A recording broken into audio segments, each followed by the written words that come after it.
നമസ്കാരം. 9 മണി വാർത്ത ആരംഭിക്കുകയാണ്. ഇറാന്റെ പരമോന്നത നേതാവ് അയത്തുള്ള അലി ഖമേനിയെ ഇസ്രായേലും അമേരിക്കയും വധിച്ചിട്ട് 4 മാസം പിന്നിടുന്നു. 4 മാസം പിന്നിടുമ്പോഴാണ് സംസ്കാര ചടങ്ങുകൾ നടക്കുന്നത്. അത് നാളെ ആരംഭിക്കും. നാളെ മുതൽ 5 ദിവസത്തെ ചടങ്ങുകൾ. ലോകരാജ്യങ്ങളിൽ നിന്നുള്ള 90ഓളം രാജ്യങ്ങളിലെ നേതാക്കളെ പ്രതീക്ഷിക്കുന്നു.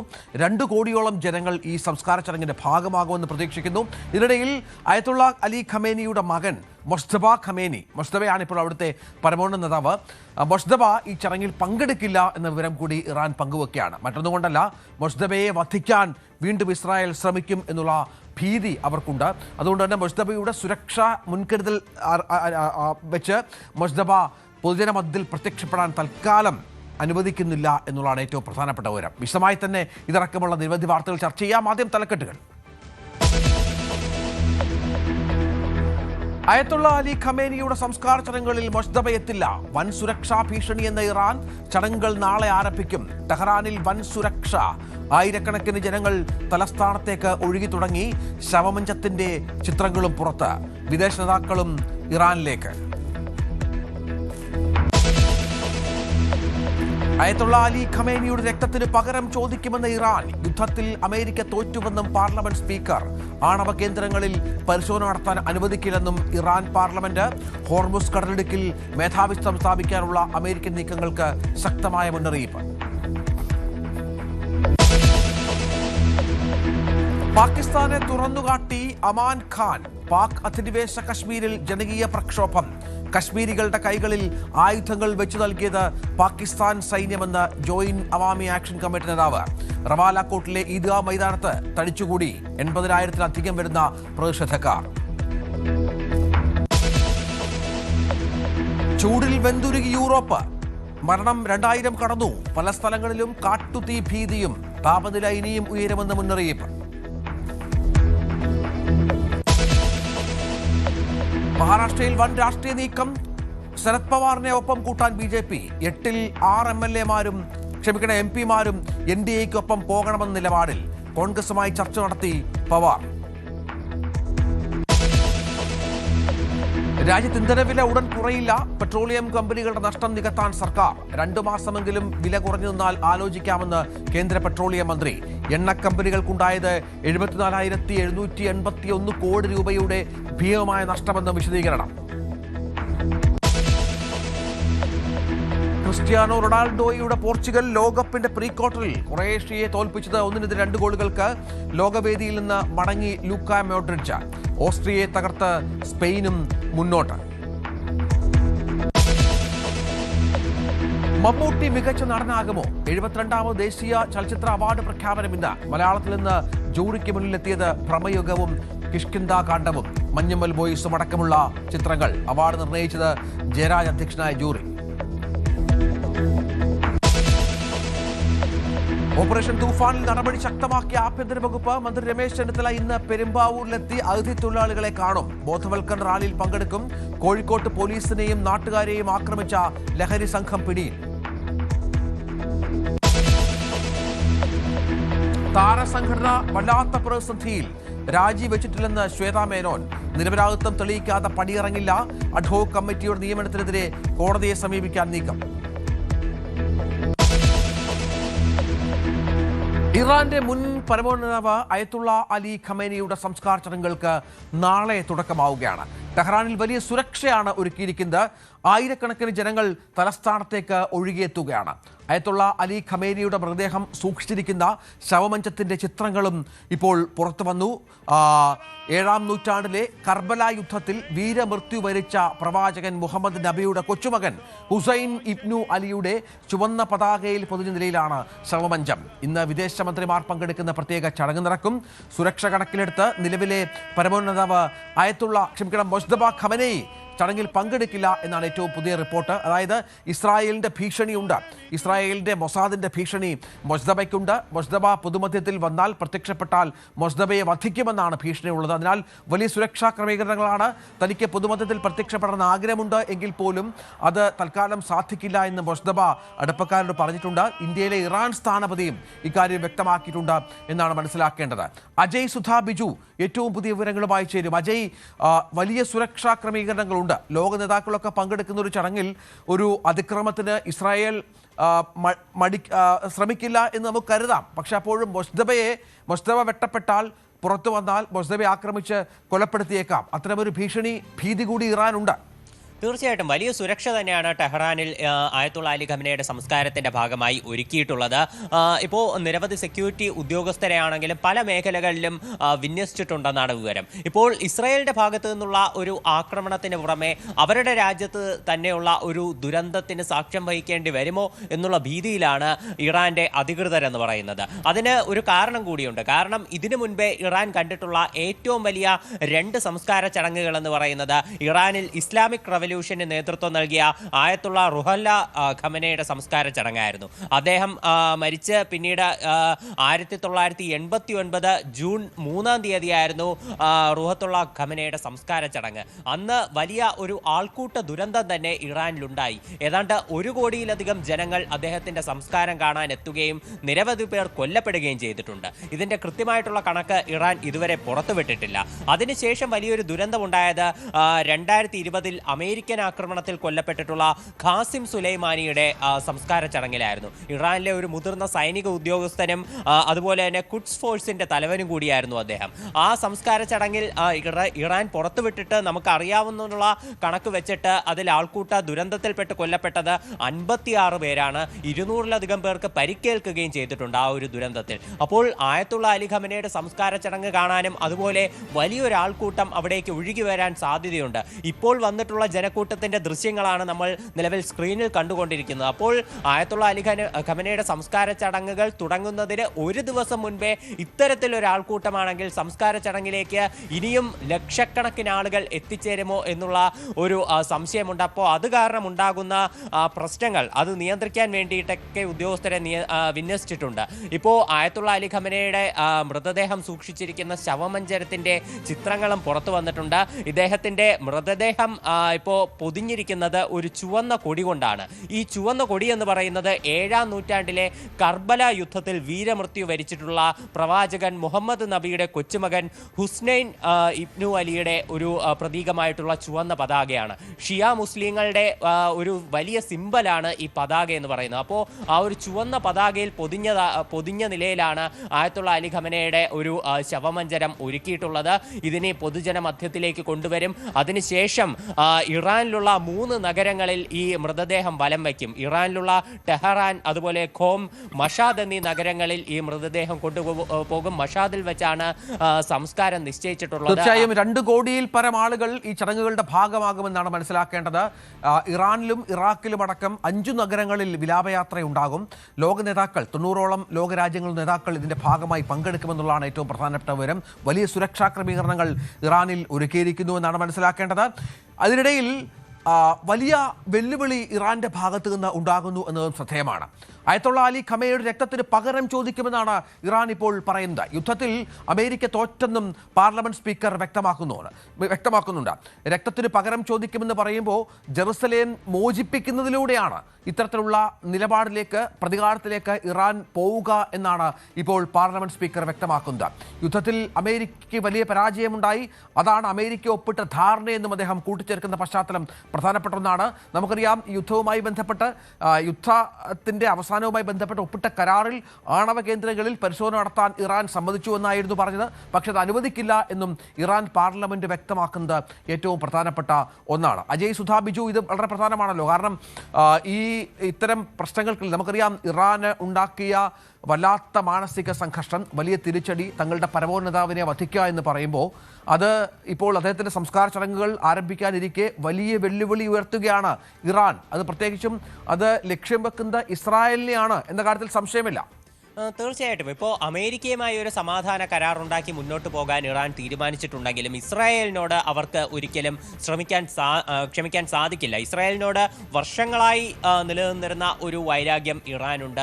അതുമാത്രമല്ല, നിലവിൽ മുജ്തബ ഖമനെ ഇപ്പോൾ ആയത്തുള്ള അലി ഖമനയെ കൊലപ്പെടുത്തിയ ആ ഒരു വലിയ ആക്രമണം അത് ഇറാൻ ഒരിക്കലും മറന്നിട്ടില്ല.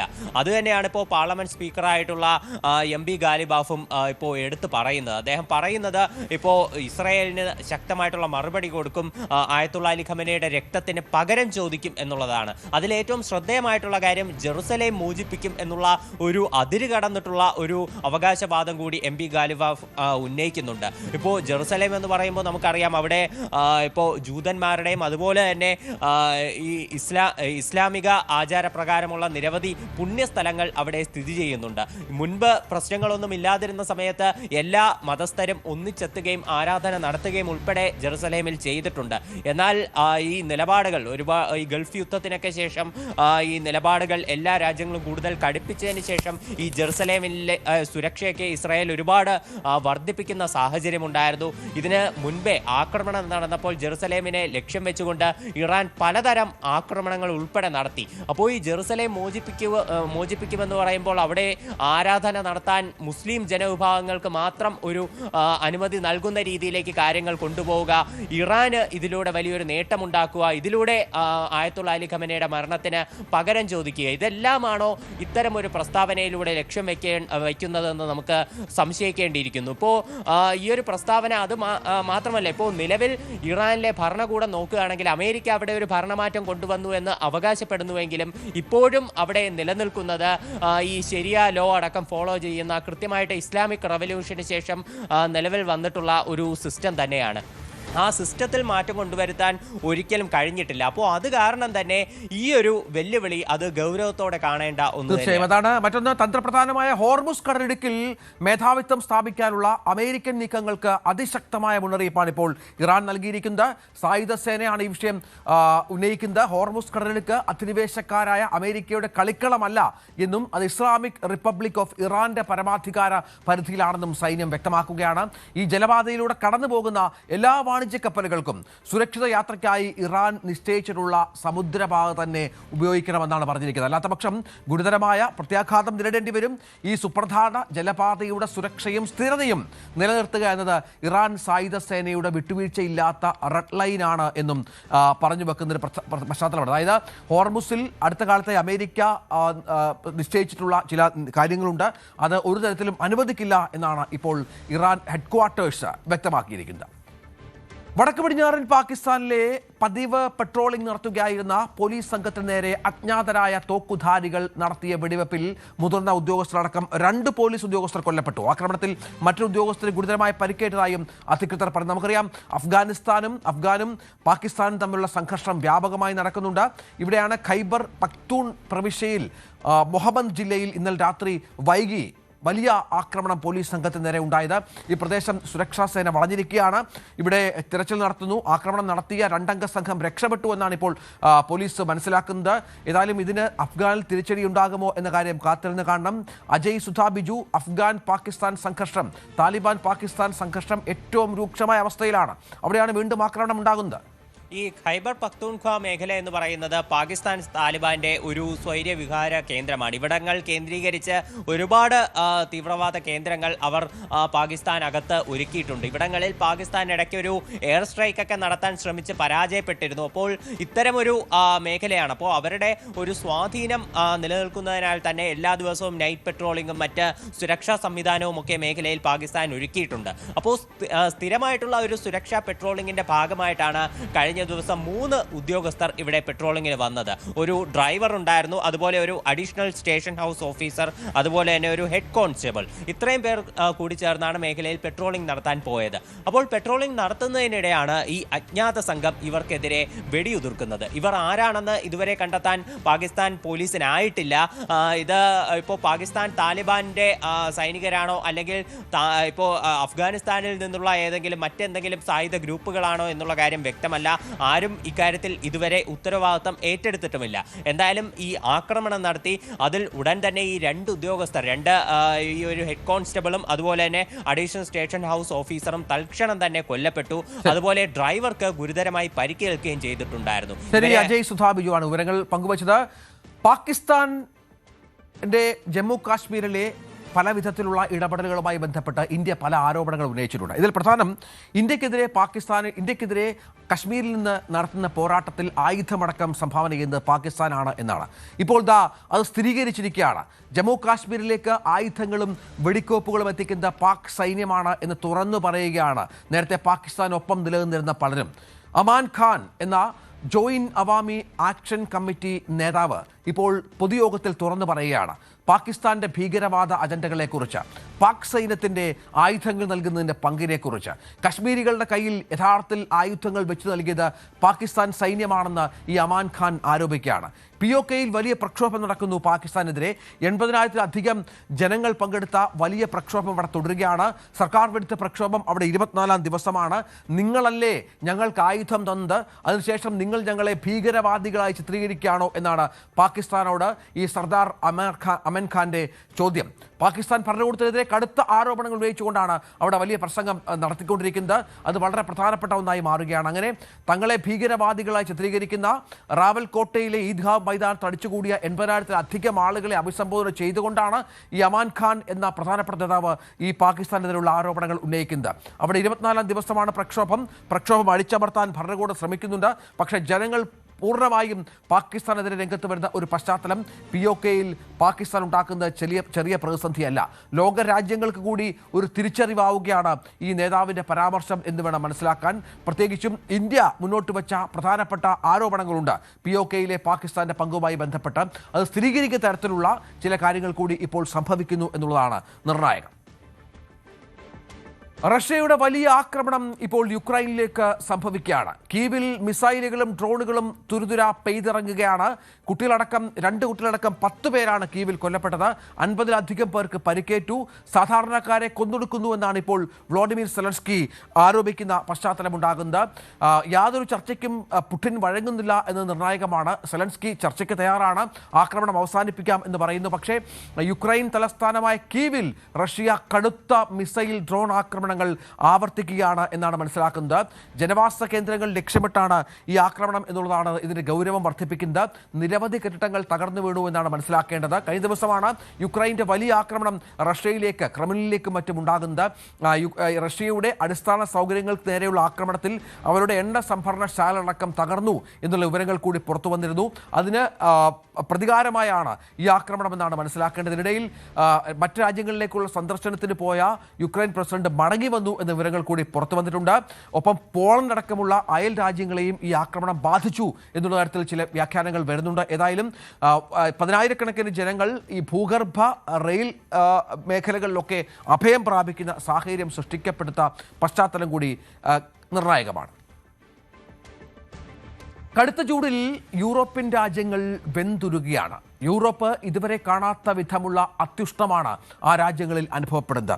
ഇതിനകം വന്ന കണക്ക് പ്രകാരം ഏതാണ്ട് 2,000-ഓളം ആളുകൾ മരിച്ചു എന്നുള്ളത് ഗൗരവതരമായ ഒരു സംഗതിയായി മാറുകയാണ്. അത് മാത്രമല്ല, വരും ദിവസങ്ങളിൽ താപനില വല്ലാതെ ഉയരും എന്നുള്ള കാലാവസ്ഥാ മുന്നറിയിപ്പ് കൂടി വന്നതോടെ യൂറോപ്പിൽ പ്രതിരോധ നടപടികളടക്കം മുൻകരുതലടക്കം വരികയാണ്. നമ്മൾ ദൃശ്യങ്ങളിൽ കാണുന്നത് പൊതുസ്ഥലങ്ങളിൽ ഈ വെള്ളം ചീറ്റിക്കൊണ്ട് ജനങ്ങളുടെ ചൂട് കുറയ്ക്കാനുള്ള സംവിധാനങ്ങളൊക്കെ ഒരുക്കുകയാണ്. ഫ്രാൻസിൻ്റെ തെക്കൻ മേഖലയിലെ ഇറോ പ്രവിശ്യകളിൽ 2,200-ഓളം ഏക്കറിൽ കാട്ടുതീ പടർന്നു പിടിച്ചു. ആയിരക്കണക്കിന് ആളുകളെ ആ മേഖലകളിൽ നിന്ന് ഒഴിപ്പിച്ചു. മാർസേയിൽ കാട്ടുതീ അണച്ചതിന് പിന്നാലെയാണ് ഈ സംഭവം ഉണ്ടായിരിക്കുന്നത്. ഗ്രീസിൽ 2 പേർ കാട്ടുതീയിൽ മരിച്ചു എന്നുള്ള ഗൗരവതരമായ വിവരങ്ങൾ പുറത്തു വരുന്നുണ്ട്. ജലക്ഷാമം അതിരൂക്ഷമാണ്. കനത്ത ചൂടിൽ പാളങ്ങൾ പൊട്ടിമാറുന്ന അവസ്ഥയൊക്കെ ഉണ്ട്. ട്രെയിൻ ഗതാഗതം ചിലയിടങ്ങളിൽ മുടങ്ങിയ സാഹചര്യം ഉണ്ടാവുകയാണ്. വൈദ്യുതി മുടക്കം പതിവായി മാറുന്ന പശ്ചാത്തലമുണ്ട്. അങ്ങനെ ഹംഗറി, സ്ലോവേക്യ തുടങ്ങിയ രാജ്യങ്ങളിൽ 40 ഡിഗ്രിക്ക് മുകളിലേക്ക് ചൂട് ഉയരുകയാണ്. നെതർലൻഡ്സിൽ നിരവധി ആളുകൾ കൊല്ലപ്പെട്ടു എന്നുള്ള വിവരങ്ങൾ കൂടി പുറത്തു വരുന്നു. അങ്ങനെ മൊത്തത്തിലുള്ള ആ രാജ്യങ്ങളുടെ ജീവിതക്രമത്തെ ബാധിക്കത്തക്ക വിധം ചൂട് വർദ്ധിച്ചത് അസാധാരണമായ ഒരു ലോക സാഹചര്യമായി മാറിയിരിക്കുകയാണ്. ട്രംപിന്റെ എതിരാളികൾ ട്രംപിനെ കുറ്റപ്പെടുത്തുന്നത് ട്രംപ് ഡീറഞ്ച്മെന്റ് സിൻഡ്രോം എന്ന പേരിൽ ഉള്ള വിമർശനങ്ങൾ ഉന്നയിച്ചുകൊണ്ടാണ്. ഇതിനെ പരിഹസിച്ചുകൊണ്ട് പുതിയ AI വീഡിയോയുമായി US പ്രസിഡന്റ് ഡൊണാൾഡ് ട്രംപ് രംഗത്ത് വരികയാണ്. നമുക്കറിയാം ട്രംപിൻ്റെ AI വീഡിയോകളൊന്നും പുതുമയല്ല. അദ്ദേഹത്തിൻ്റെ സോഷ്യൽ മീഡിയ പ്ലാറ്റ്ഫോമിലൂടെ തൻ്റെ എതിരാളികളെ കളിയാക്കാനും വിമർശിക്കാനും പല AI വീഡിയോകളും നമ്മൾ മാർപ്പാപ്പയ്ക്കെതിരെയൊക്കെ ട്രംപ് മുന്നോട്ട് വെച്ച വീഡിയോ ഒക്കെ ഓർമ്മയുണ്ട്. ഇപ്പോൾ തൻ്റെ ഭരണകൂടത്തോട് കടുത്ത എതിർപ്പ് പ്രകടിപ്പിക്കുന്നതിനെ പരിഹസിക്കാൻ ട്രംപും അനുകൂലികളും പൊതുവെ ഉപയോഗിക്കുന്ന പ്രയോഗമാണ് ട്രംപ് ഡീറേഞ്ച്മെൻറ്റ് സിൻഡ്രോം എന്നുള്ളത്. ഡോക്ടറുടെ കോട്ടും സ്റ്റെതസ്കോപ്പും ധരിച്ച് താനൊരു ഡോക്ടറാണ് എന്ന് പറഞ്ഞുകൊണ്ടാണ് ട്രംപ് ഈ വീഡിയോയിൽ പ്രത്യക്ഷപ്പെടുന്നത്. ട്രൂത്ത് സോഷ്യൽ വഴിയാണ് പതിവ് പോലെ ട്രംപ് ഈ വീഡിയോ പങ്കുവെക്കുന്നത് എന്നുള്ളതാണ് ഏറ്റവും പ്രധാനപ്പെട്ട ഒന്ന്. ഈ രോഗത്തിൻ്റെ ലക്ഷണങ്ങൾ കഠിനമായിരിക്കാം, ഞാൻ ഡോക്ടറാണ്, എൻ്റെ പക്കൽ ഇതിനൊരു ചികിത്സയുണ്ട്, എൻ്റെ രോഗികൾക്ക് എന്താണ് പറയാനുള്ളത് എന്ന് നമുക്ക് കേൾക്കാം എന്നാണ് വീഡിയോയുടെ തുടക്കത്തിൽ ട്രംപ് പറയുന്നത്. തന്നെ നിശിതമായി വിമർശിക്കുന്ന ആളുകളെ, പ്രത്യേകിച്ചും ഹോളിവുഡ് താരങ്ങളായ റോസി ഒഡോണൽ, ജോൺ ലെഗുസോ, ഒപ്പം റൂപ്പി ഗോൾഡൻബർഗ്, റോബർട്ട് ഡീനിറോ, ജൂലിയ റോബർട്ട്സ്, ഇവരെയൊക്കെ വിമർശിക്കാനായി ഇവരുടെയൊക്കെ രൂപങ്ങൾ കാട്ടിക്കൊണ്ടാണ് ഇവരെയൊക്കെ ചികിത്സിക്കാനുള്ള മരുന്ന് തൻ്റെ കൈവശമുണ്ട് എന്ന രസകരമായ വീഡിയോയിലൂടെ ട്രംപ് മുന്നോട്ട് വെക്കുന്നത്. മുൻപും നിരവധി AI സാങ്കേതിക വിദ്യകൾ ട്രംപ് ഉപയോഗിച്ചിരുന്നു. ഡീപ് ഫേക്കുകൾക്കെതിരെ വിനോദ വ്യവസായ മേഖലയിൽ നിന്ന് ശക്തമായ നിയമനിർമ്മാണം വേണമെന്ന ആവശ്യം ഉയർന്നതിനിടയിലാണ് ട്രംപിൻ്റെ പുതിയ വീഡിയോ പ്രത്യക്ഷപ്പെട്ടിരിക്കുന്നത്. ഇന്ത്യൻ നാവികസേനയുടെ യുദ്ധക്കപ്പലുകളുടെ കരുത്ത് വർദ്ധിപ്പിക്കുന്നതിനായി ജപ്പാനുമായി ചേർന്ന് പുതിയ യൂണിക്കോൺ ആൻഡ്രകൾ നിർമ്മിക്കാൻ ഇന്ത്യ ഒരുങ്ങുകയാണ്. കഴിഞ്ഞ ദിവസമാണ് ജപ്പാൻ പ്രധാനമന്ത്രി ഇന്ത്യൻ സന്ദർശനം നടത്തിയത്. സനെ തകൈച്ചി ന്യൂഡൽഹിയിൽ നടന്ന കൂടിക്കാഴ്ച പ്രധാനമന്ത്രിയുമായി ഇരു രാജ്യങ്ങളും തമ്മിലുള്ള ആദ്യത്തെ പ്രതിരോധ വികസന പദ്ധതി. ശ്രദ്ധിക്കണം, ഇന്ത്യയും ജപ്പാനും തമ്മിലുള്ള ആദ്യത്തെ പ്രതിരോധ വികസന പദ്ധതി കൂടിയാണ് ഇത്. സഹകരണം പ്രതിരോധ സാങ്കേതികവിദ്യയിൽ ഒരു പുതിയ അധ്യായം തുറക്കുമെന്ന് പ്രധാനമന്ത്രി ഇതുമായി ബന്ധപ്പെട്ട് വിശേഷിപ്പിച്ചു. ഈ യൂണിഫൈഡ് കോംപ്ലക്സ് റേഡിയോ ആൻറ്റിന എന്ന് പറയുന്നത്, അതായത് യൂണിക്കോൺ എന്ന് പറയുന്നത്, സാധാരണ യുദ്ധക്കപ്പലുകളിൽ പുറത്തേക്ക് തള്ളി നിൽക്കുന്ന ധാരാളം ആൻറ്റിനകൾ ഉണ്ടാകാം. പകരം അവയെല്ലാം ഒരു പ്രത്യേക കവചത്തിനുള്ളിൽ ഒരുക്കി നിർത്തുന്ന ഒരു സാങ്കേതിക വിദ്യയാണ്. ഇത് കപ്പലിനെ ശത്രുക്കളുടെ റഡാറുകൾക്ക് കണ്ടെത്താൻ പ്രയാസമുള്ളതാക്കി മാറ്റും എന്നുള്ളതാണ് ഇതിൻ്റെ ഏറ്റവും വലിയ പ്രത്യേകത. ഇത് നമ്മുടെ ശത്രു രാജ്യങ്ങൾക്ക് വലിയ തടസ്സമുണ്ടാക്കുന്ന ഒന്നാണ്. ജപ്പാൻ സാങ്കേതിക വിദ്യ ഇന്ത്യ അതിനെ സഹായിക്കും. നമ്മുടെ തദ്ദേശീയമായ നിർമ്മാണ സംവിധാനങ്ങൾ ഉപയോഗിച്ചാണ്, പ്രത്യേകിച്ചും പൊതുമേഖലാ സ്ഥാപനമായ ഭാരത് ഇലക്ട്രോണിക്സ് ലിമിറ്റഡ് ബെല്ലായിരിക്കും ഇതിൻ്റെ ഇന്ത്യയിലെ നിർമ്മാണം. ജപ്പാൻ ഇതിനാവശ്യമായ രൂപകൽപ്പനയും സാങ്കേതിക വൈദഗ്ധ്യവും നൽകും എന്നാണ് ഇപ്പോൾ കരാറിൽ ഉള്ളത്. മറ്റൊരു പ്രധാനപ്പെട്ട വാർത്തയിലേക്ക് പോകണം. മഹാരാഷ്ട്രയിൽ വൻ രാഷ്ട്രീയ നീക്കങ്ങൾ നടക്കുന്നു എന്നുള്ളതാണ് പ്രധാനപ്പെട്ട വിവരം. NCP NDAയുടെ ഭാഗമാകാൻ ശ്രമിക്കുന്നു എന്ന വിവരങ്ങൾ പുറത്തുവരുന്നു. NCP ശരത് പവാർ കോൺഗ്രസുമായി ചർച്ച നടത്തുന്നു എന്ന വിവരങ്ങൾ വന്നിരുന്നു. ഇപ്പോൾ BJP നേതാക്കൾ ശരത് പവാറിനെ തുടർച്ചയായി ബന്ധപ്പെടുന്നു എന്നുള്ള വാർത്തകളാണ് മഹാരാഷ്ട്രയിൽ നിന്ന് പുറത്തുവരുന്നത്. ശരത് പവാറിനുള്ളത് 8 MPമാരാണ്.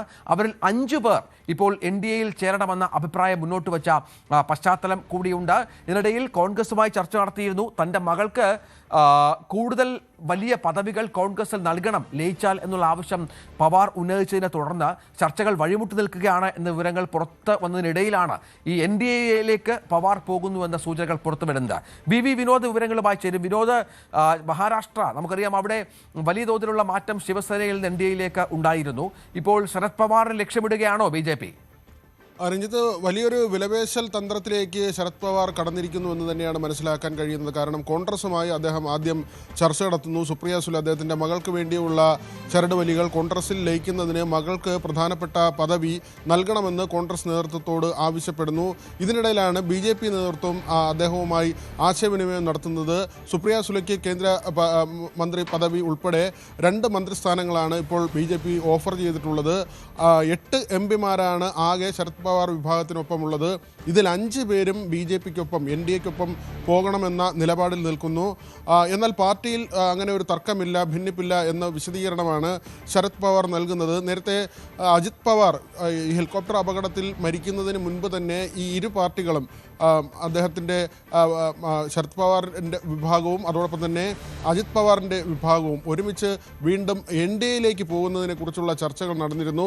ഒരുപക്ഷെ അജിത് പവാർ ഉണ്ടായിരുന്നെങ്കിൽ ആ ലയന നീക്കം സാധ്യമാകുകയും ഇരു പാർട്ടികളും ചേർന്ന് ഒറ്റ പാർട്ടിയായി NDAയിലേക്ക് പോകുമായിരുന്നു എന്ന കാര്യമാണ് ഈ 5 MPമാർ ഇപ്പോൾ പറയുന്നത്. അങ്ങനെ ഒരു നിലപാടെടുത്ത് അവർ നിൽക്കുമ്പോൾ അജിത് പവാർ ആകട്ടെ മകൾക്ക് വേണ്ടിയുള്ള ചരടുവലികൾ ശക്തമാക്കുന്നു. ഏത് പാർട്ടിയിലാണ് അല്ലെങ്കിൽ ഏത് മുന്നണിയിലാണ് കൂടുതൽ പ്രാമുഖ്യം ലഭിക്കുക, അവിടേക്ക് പോകണം എന്ന ഒരു നിലയിൽ അദ്ദേഹം നിൽക്കുകയും ചെയ്യുന്നു. മാത്രമല്ല, മഹായുദ്ധി സർക്കാരാണ് ഇപ്പോൾ മഹാരാഷ്ട്രയിലുള്ളത്. അവിടെ മൃഗീയ ഭൂരിപക്ഷത്തിലാണ് സർക്കാർ ഭരണം നടത്തുന്നത്. ഫട്നാവിസ് ഉൾപ്പെടെ അതിശക്തരായ നേതാക്കളുണ്ട്.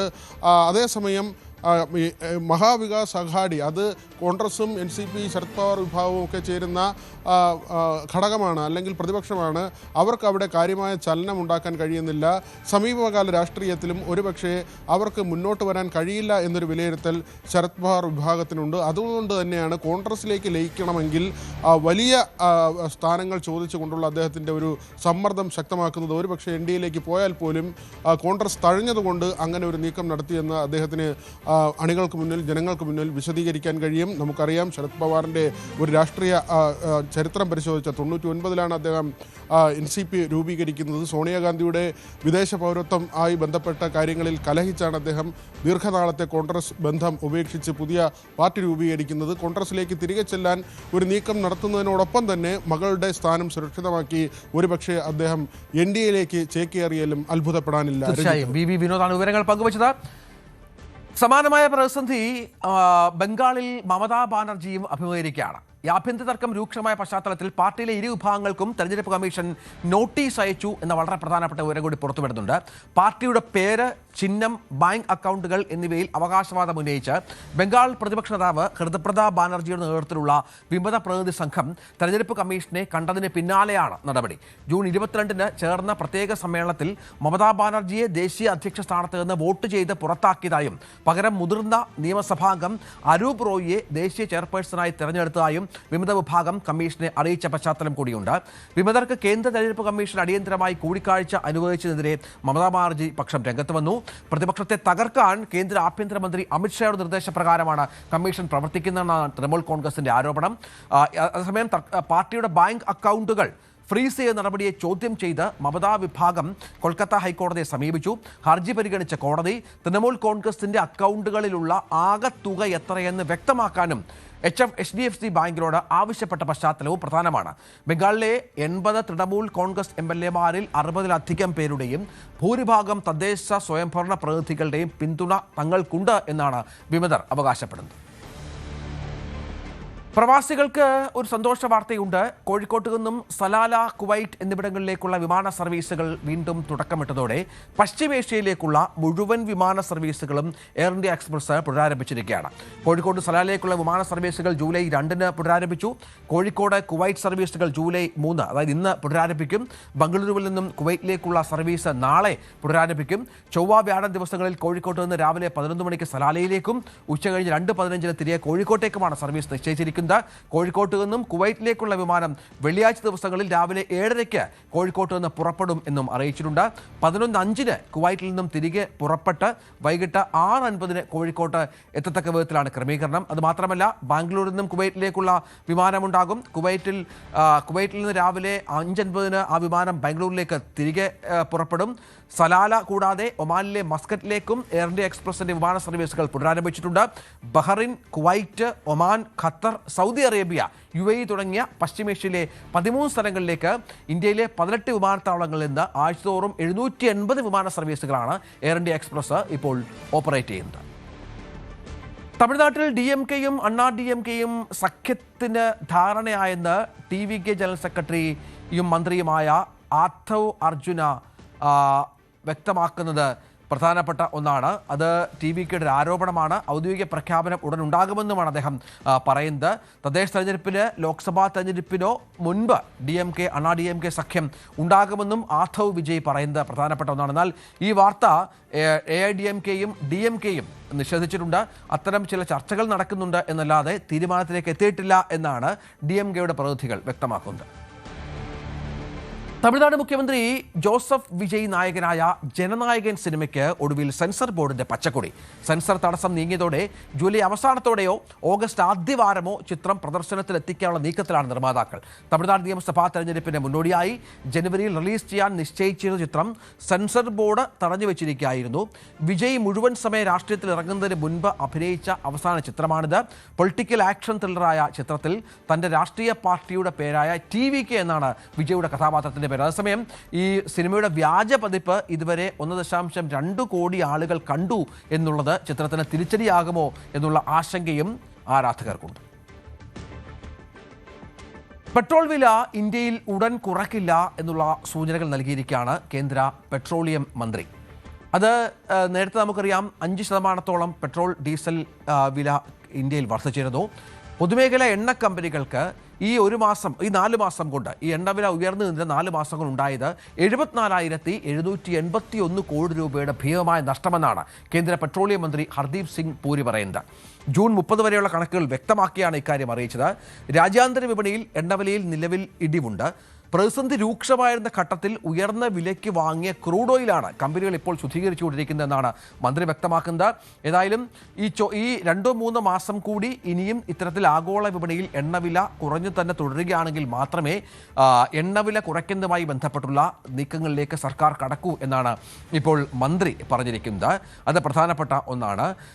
പ്രതിസന്ധി ഘട്ടത്തിൽ വികസിത രാജ്യങ്ങളിലൊക്കെ 20% എണ്ണവില ഉയർന്നപ്പോൾ പെട്രോൾ വില അല്ലെങ്കിൽ എണ്ണവില വർദ്ധിച്ചപ്പോൾ ഇന്ത്യയിൽ വെറും 5.58% മാത്രമാണ് വില വർധനവുണ്ടായത് എന്നും മന്ത്രി വ്യക്തമാക്കുന്ന ഒരു സാഹചര്യം കൂടിയുണ്ട്. ഒപ്പം ഇന്ത്യയിലെ ഒരു റീറ്റെയിൽ ഔട്ട്ലെറ്റും അടച്ചിടേണ്ട പശ്ചാത്തലവും ഉണ്ടായില്ല എന്നും മനസ്സിലാക്കണം. വിഴിഞ്ഞം തുറമുഖ ഓഹരി വിൽപ്പന നീക്കത്തിൽ അദാനിയുടേത് കരാർ ലംഘനമെന്ന വിവരങ്ങൾ പുറത്തുവരുന്നു. ഓഹരി വിൽക്കാൻ സെബിക്ക് നൽകിയ കത്ത് കരാറിന് വിരുദ്ധമാണ്. MSCയുമായി ജൂൺ 29 കരാറുണ്ടാക്കി സർക്കാരിനെ അറിയിച്ചത് ജൂലൈ 1 മാത്രമാണ്. കേരള സർക്കാർ അനുവദിച്ചാൽ മാത്രമേ കരാർ പ്രകാരം ഓഹരി വിൽപ്പന സാധ്യമാകൂ. ഓഹരി കൈമാറ്റത്തിൽ നിന്ന് പിന്മാറിയില്ലെങ്കിൽ സർക്കാർ നിയമ നടപടി സ്വീകരിക്കുമെന്നാണ് വിവരം. BV അരുൺ ഏറ്റവും പുതിയ വിവരങ്ങളുമായി ചേരും. അരുൺ, ഇതിലുള്ള പ്രതിഷേധം സംസ്ഥാന സർക്കാർ അദാനി ഗ്രൂപ്പിനെ അറിയിച്ചിരുന്നു. ഇപ്പോൾ കരാർ നിയമവിരുദ്ധമെന്ന് പറയുമ്പോൾ അവിടെ ഒരു പ്രതിസന്ധി ഉടലെടുക്കുകയാണോ? BV അരുൺ.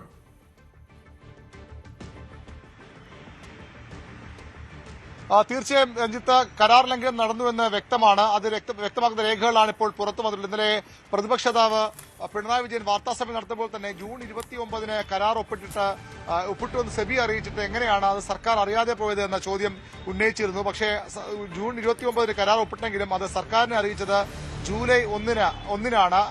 കഴിഞ്ഞ ബുധനാഴ്ച ഈ വാർത്ത വന്ന വിവാദമായ ശേഷമാണ് സർക്കാരിനെ കരാറിൽ ഒപ്പിട്ട കാര്യം ഔദ്യോഗികമായി പോർട്ട് കമ്പനി, വിഴിഞ്ഞം തുറമുഖ കമ്പനി അറിയിച്ചത്. പക്ഷേ അവിടെ ഒരു കരാർ ലംഘനം അതോടുകൂടി ഉണ്ടായെന്ന് വ്യക്തമാവുകയാണ്. ഓഹരി വിൽക്കാൻ സെബിക്ക് നൽകിയ കത്ത് കരാറിന് വിരുദ്ധമെന്നാണ് ഇപ്പോൾ വ്യക്തമാകുന്നത്. MSCയുമായി ജൂൺ 29 കരാറുണ്ടാക്കി ജൂലൈ 1 സർക്കാരിനെ അറിയിച്ചു.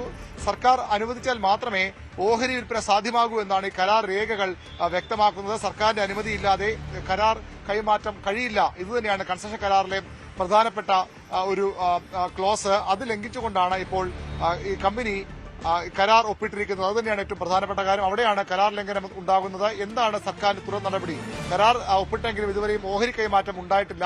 ഓഹരി കൈമാറുന്നതിന് മുമ്പ് തന്നെ തടയാനുള്ള ശ്രമങ്ങളാണ് ഇപ്പോൾ സർക്കാർ നടത്തുന്നത്. അതിന് വിഴിഞ്ഞം തുറമുഖ കമ്പനി തയ്യാറായില്ലെങ്കിൽ പക്ഷേ നിയമ നടപടിക്കും സർക്കാർ നിർബന്ധിതമാകും. വലിയ രാഷ്ട്രീയ വിവാദമായി കൂടി ഇതിനകം മാറിക്കഴിഞ്ഞു. പ്രതിപക്ഷം ശക്തമായി തന്നെ വിഷയത്തിൽ ഇടപെട്ടു. ഇന്നലെ KC വേണുഗോപാൽ ഇതെന്താ BJP ഭരിക്കുന്ന സംസ്ഥാനമെന്ന് അദാനി കരുതിയോ എന്ന ചോദ്യവുമായി പ്രത്യക്ഷത്തിൽ അദാനിക്കെതിരെയുള്ള ഒരു പ്രസ്താവന തോന്നുമെങ്കിലും സർക്കാരിനെ കൂടി ലക്ഷ്യമിട്ടുകൊണ്ട് അത്തരമൊരു പ്രസ്താവന ഇന്നലെ KC വേണുഗോപാൽ തന്നെ നടത്തി. അതോടുകൂടി കാര്യങ്ങൾ ഒന്നുകൂടി വഷളാവുകയാണ്. അവിടെയാണ് സർക്കാർ അദാനിയുമായി ബന്ധപ്പെട്ട കരാറുമായി മുന്നോട്ട് പോകരുത്, അതായത് ഈ ഓഹരി കൈമാറ്റം മുന്നോട്ട് പോകരുത് ആവശ്യപ്പെട്ടേക്കുമെന്ന സൂചനകൾ പുറത്തുവരുന്നത്. അതിന് തയ്യാറായില്ലെങ്കിൽ കരാർ ലംഘനം ആരോപിച്ചുകൊണ്ട് ആർബിട്രേഷനെ സമീപിക്കാൻ സർക്കാർ നിർബന്ധിതമായേക്കും. അദാനിയുടെ വിഴിഞ്ഞം തുറമുഖത്തിന്റെ 25% മുകളിലുള്ള ഓഹരി വിൽപ്പന ഉടമസ്ഥാവകാശ കൈമാറ്റത്തിന്റെ പരിധിയിൽ വരും. വിഴിഞ്ഞം തുറമുഖ കരാർ വ്യവസ്ഥകൾ അതുകൊണ്ട് തന്നെയാണ് MSCക്കും അദാനിക്കും വെല്ലുവിളിയാകുന്നത്.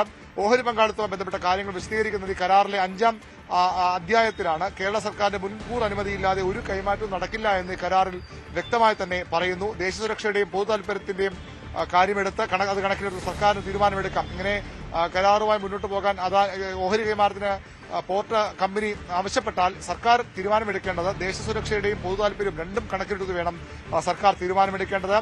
അദാനിയുടെ ആവശ്യത്തിന് സർക്കാർ തീരുമാനമെടുക്കുന്നത് കരാർ പ്രകാരം സമയം നിശ്ചയിക്കുന്നത്. സർക്കാരിനത് നിശ്ചിത സമയത്തിനകം അത്തരമൊരു ആവശ്യം തുറമുഖ കമ്പനി മുന്നോട്ട് വച്ചാൽ അതിൽ തീരുമാനമെടുക്കണമെന്നും കരാറിൽ വ്യവസ്ഥയില്ല. ഈ സെബിക്ക് കത്ത് നൽകിയതും കടുത്ത കരാർ ലംഘനമായാണ് വിലയിരുത്തപ്പെടുന്നത്. ഇക്കാര്യങ്ങൾ തീരുമാനിക്കും മുമ്പ് സെബിക്ക് കത്ത് നൽകിയത് കരാർ ലംഘനമായി സർക്കാരിന് അനായാസം വ്യാഖ്യാനിക്കാവുന്ന ഒരു കാര്യമാണ്. അതിന് കാരണം നേരത്തെ സൂചിപ്പിച്ച പോലെ സർക്കാർ 49% ഓഹരി വിൽക്കുന്നതിന് സർക്കാരിന്റെ അനുമതി വേണം. ഏതായാലും സർക്കാർ ഇതിൽ അനുകൂല നിലപാടെടുക്കുമെന്ന പ്രതീക്ഷ എപ്പോഴും അദാനി പോർട്ടിനുണ്ട്. പക്ഷേ കരാർ ലംഘനം രാഷ്ട്രീയവാദമായി കൂടി മാറിയ പശ്ചാത്തലത്തിൽ പ്രത്യേകിച്ച് പ്രതിപക്ഷത്തിന്റെ എതിർപ്പിനപ്പുറത്തേക്ക് പാർട്ടിക്കുള്ളിൽ നിന്ന് പോലും ശക്തമായ എതിർപ്പ് ഉയർന്ന സാധ്യത വി ഡി സതീശന് മറ്റൊരു വെല്ലുവിളിയാവുകയാണ് ഈ വിഴിഞ്ഞം. തീർച്ചയായും വിവരനാണ് വിവരങ്ങൾ പങ്കുവെക്കുന്നത്. ഇത് കരാർ വിഴിഞ്ഞവുമായി ബന്ധപ്പെട്ട ഒരു പുതിയ പ്രതിസന്ധി കൂടി ഉടലെടുക്കുന്നു എന്നുള്ളതാണ് ഇതിന്റെ റിസൾട്ട്. നമുക്കിനിയും ഫുട്ബോൾ ലോകകപ്പ് വാർത്തകൾ വിശദമായി തന്നെയുണ്ട്.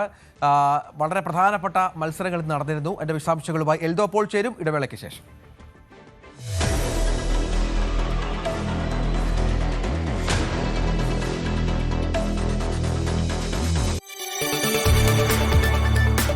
കൂടുതൽ വാർത്തകൾക്ക് news 18 Keralam YouTube channel subscribe ചെയ്യുക.